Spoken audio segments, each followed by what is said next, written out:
Magandang araw po. Ako po pala ay si Eunice. Mula po sa ikalimang baitan. At ako po ay may kling kwento. Tara, parinig natin. Ang leon at ang daga. Isang araw, natutulog ang mabagsik na leon at isang daga na naparaan. Nagising ang leon at dinakma ang munting daga. Nagmakaawa sa leon ng daga. Maawa ka sa akin, huwag mo akong kainin. Sa liit kong ito, hindi ka rin mabubusog. Pakawalan mo na ako. Balang araw ay makakagati rin ako sa'yo. Sa liit mong yan, paano ka makakatulong sa akin? Tanong ni Leon. Hindi ko alam pero nasisiguro ako na makakatulong din ako sa iyo. Sagot ni daga.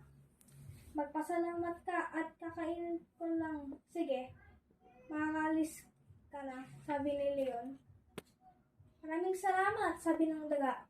At mabilis na siyang umalis.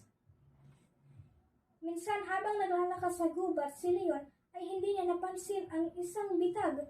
Nakita na lamang niya ang sarili sa loob ng isang lamba. Tulungan niyo ako, sigaw ni Leon. Nakita ni Usa ang nangyari kay Leon. Tulungan mo ako, kaibigan, pakiusap ni Leon kay Usa. Pakakawalan kita pero pagkatapos kakainin mo naman ako. Ayoko, sagot ni Usa, sabay alis. Hindi alam ni Leon ang gagawain upang makawala siya sa lambat. Isang unggoy ang naparaan. Kaibigan, maawa ka na. Pakawalan mo ako, sambit ni Leon. Ano? Papakawala kita? Kahapon lamang ay hinabol mo ako para kain. Tapos ngayon, tutulungan kita?